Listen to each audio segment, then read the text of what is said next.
Hi, it's me again. This will be real quick, real short. I had to try to stop the video or pause it and it didn't work. So it cut the video off. But if we take this and it's 12 inches, if we set our nudge factor on 13, and if you try to grab this outer edge and then nudge it over, this is the pattern I'm talking about. And if you fill it with a light gray and actually take away the outline, and if you will engrave this first, put it in the laser bed where it should have been, and then let this run your engraving on 3D mode.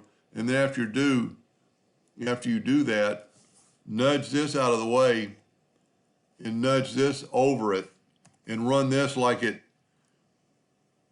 something really fast. And what that does, that cleans up, I've found that it cleans up these sharp white edges and makes it all kind of blend together.